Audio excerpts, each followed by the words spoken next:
আসসালামু আলাইকুম। এটিএম এগ্রোর পক্ষ থেকে সবাইকে জানাই আন্তরিক শুভেচ্ছা। আশা করি সকলেই ভালো আছেন। ভিউয়ার্স, এটা আমার দেশি মুরগির বাচ্চার ব্রুডিং চলছে। আজকে বাচ্চার বয়স 8 দিন। গত পরশু রানীক্ষেতের প্রথম যে ভ্যাকসিনটা সেটা করেছি। বাচ্চা মাশাআল্লাহ অনেক ভালো আছে। মাঝখানে বাচ্চার পেছনে পায়খানা লেগে যাচ্ছিল, অর্থাৎ ডায়রিয়া হয়েছিল, যার কারণে আমি এখানে ডায়রোভেটটা চালাইছিলাম। ডায়রোভেট চালানোর পরে বাচ্চা মাশাআল্লাহ এখন অনেক সুস্থ। আমার এখান থেকে 6টা বাচ্চা মারা গেছে এ পর্যন্ত। এমনিতেই সাধারণত 100 বাচ্চাতে 3টা বাচ্চা এমনিতেই ধরতে হয় যে টিকবে না। তো আমার এখানে 300তে 6টা বাচ্চা এ পর্যন্ত মারা গেছে। তো বাচ্চাগুলো এখন মাশাআল্লাহ আছে অনেক ভালো। আপনারা যারা দেশি মুরগি পালন করতে চান তারা অবশ্যই ব্রুডিং ব্যবস্থাপনাটা ভালোভাবে বুঝে নেবেন আগে। ব্রুডিং যদি ঠিক না থাকে তাহলে আপনার বাচ্চার গ্রোথ বা বাচ্চা থেকে কখনো ভালো কিছু আশা করতে পারবেন না। তো ব্রুডিংটা হচ্ছে মূল মেইন বিষয়। ভিউয়ার্স, আপনাদের দেখাই, ওই যে একটা বাচ্চা দেখা যাচ্ছে যেটার পেছনে এখনও মল লেগে আছে। তো ডায়রোভেটটা চালানোর কারণে অনেকগুলা হয়েছিল। ডায়রোভেটটা চালানোর কারণে সেটা কমে গেছে। আর খাবার কখনোই ছিটিয়ে দেবেন না। প্রথমে একদিন ছিটিয়ে দেবেন, তারপর থেকে খাবার আর ছিটিয়ে দেবেন না, কারণ খাবার ছিটিয়ে দিলে তখন পায়খানা সহ খাবার খায়, যার কারণে ডায়রিয়াটা প্রকট আকার ধারণ করে। আপনারা দেখেন, আমি খাবারের পাত্রের মধ্যে খাবার দিয়েছি, তো তারপরে ওরা ছিটিয়ে নিচ্ছে। তো যারা দেশি মুরগি পালন করতে চান তারা দেশি মুরগি পালন করার ক্ষেত্রে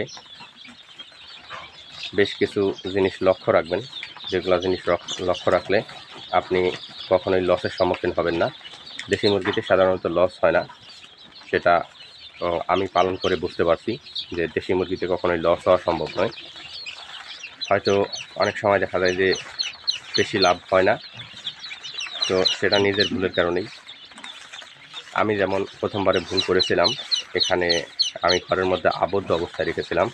আবদ্ধ অবস্থায় রাখার কারণে বাচ্চার পাগুলা সাদা ছিল। মুরগিগুলা যখন বিক্রি করার উপযুক্ত হয়ে গেল, তখন এগুলা দেখলে অনেক পাইকারি বলে যে এটা হচ্ছে পাকিস্তানি মুরগি, যার কারণে রেট একটু কম বিক্রি করতে হয়েছে। আমি 350 টাকা কেজি বিক্রি করেছিলাম। তো এখন হচ্ছে এটা একটা ভুল। আমি যদি বাইরে ছাড়তাম তাহলে দেখা যেত যে এই সমস্যাটা হতো না। তখন বাচ্চাগুলা মাটির মধ্যে চলাচল করতো এবং পায়ে কাদামাটি লাগতো, যার কারণে তখন আর মনে হতো না যে এটা পাকিস্তানি মুরগি। আর আরেকটা হচ্ছে, ঘরের মধ্যে আটকানো অবস্থায় থাকলে এদের খাদ্যথলিতে খাবার থাকে না, খাদ্যথলি একদম শূন্য দেখায়, যার কারণে মনে হয় যে হাটে বা কোথাও যদি নিয়ে যাই তাহলে মনে হয় যে এটা অসুস্থ মুরগি। তো যদি বাইরে ছেড়ে পালন করা হয় একটা জায়গা ঘিরে নিয়ে, সেক্ষেত্রে এরকমটা হওয়ার সম্ভাবনা খুবই কম। কারণ আমি বেশ কিছু বাচ্চা বাইরে ছেড়ে পালন করতেছি এখন, সেটা বয়স হচ্ছে 25 দিনের মতো। তো ওইগুলা বাচ্চা বাইরে ছেড়ে দেওয়ার কারণে ওদের খাদ্যথলি একদম ভরপুর থাকে। তো এই বিষয়গুলা যদি লক্ষ্য রাখেন তাহলে মোটামুটি অনেক লাভ করা সম্ভব দেশি মুরগি থেকে। আর আরেকটা বিষয় হচ্ছে, দেশি মুরগি পালন করার পূর্বে আপনাকে অবশ্যই বেশ কিছু জিনিস নিয়ে আসতে হবে। যেমন অটো রাইস মিলের টুসটা, এটা বাড়ির টুস নয়, অটো রাইস মিলের যেটা টুস সেই টুসটা। আর এরকম একটা প্লেন শিট কিনে নেবেন। আমার প্লেন শিটটা 200 মুরগির কেনা ছিল। এর আগে আমি 200 বাচ্চা উঠেছিলাম, যার কারণে প্লেন শিটটা একটু শর্ট হয়ে গেছিলো। পরে আবার আমি আরেকটা প্লেন শিট নিয়ে আসছি। এখন আমার এখানে 2টা প্লেন শিট, যে জায়গা একটু বাড়ানো আছে, আরও জায়গা বাড়ানো প্রয়োজন। তো 2-1 দিনের মধ্যে আরও জায়গা বাড়িয়ে দিব। এছাড়া এরকম একটা হপার লাগবে আপনার, এরকম একটা হপার কিনে নেবেন। এরপর অবশ্যই কমপক্ষে 2 থেকে 3টা লাইটের ব্যবস্থা রাখবেন, কারণ একটা লাইট যদি কখনো কেটে যায় তাহলে বাচ্চাগুলো নিয়ে আপনি বিভ্রান্তিতে পড়বেন। অল্টারনেটিভ লাইট আপনাকে রাখতে হবে। আরেকটা এসিডিসি লাইট লাগায় রাখবেন। এসিডিসি লাইট রাখার সুবিধা হচ্ছে আপনি যখন কারেন্ট চলে যাবে তখন আপনি ওই সময়টাতে এসিডিসি লাইটটা জ্বালিয়ে রাখলে সেক্ষেত্রে বাচ্চা চিল্লাচিল্লি করবে না বা বাচ্চার সমস্যা হবে না। দেশি মুরগির বাচ্চার একটা মূল সমস্যা হচ্ছে কারেন্ট যখন চলে যায় তখন হচ্ছে এরা এক জায়গাতে চাপ দিয়ে দেয়, সবগুলা বাচ্চা এক জায়গাতে চাপ দেয়।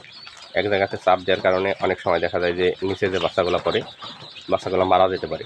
এজন্য আপনাকে এসিডিসি লাইটের ব্যবস্থা রাখতে হবে যেন বাচ্চাগুলো যাতে এক জায়গায় চাপ না দেয়, বা অনেক সময় যদি বেশিক্ষণ কারেন্ট না থাকে তাহলে বাচ্চাগুলো চাপ দিলে আপনি মাঝে মাঝে এসে বাচ্চাগুলার জটলাটা ছাড়িয়ে দেবেন যেন বাচ্চাগুলা নিচের বাচ্চাগুলো যেন মারা না যায়। তো এভাবে বেশ কিছু জিনিস আপনি লক্ষ্য রাখলে তাহলে অবশ্যই দেশি মুরগি থেকে ভালো কিছুই আশা করা যায়। এছাড়া খাবার পাত্র ব্রুডিংয়ের ক্ষেত্রে খাবার পাত্র বড়গুলা দেওয়া যাবে না, ছোটোগুলা দিতে হবে। পানির পাত্র ছোটোগুলা দিতে হবে, এরকম ছোটোগুলা। বড়গুলা দিলে বাচ্চা ভিজে মারা যেতে পারে। তো ভিউয়ার্স, এগুলা জিনিস লক্ষ্য রেখে যদি আপনি দেশি মুরগির বাচ্চা ব্রুডিং করেন তাহলে অবশ্যই ভালো কিছু হবে ইনশাআল্লাহ। আসসালামু আলাইকুম।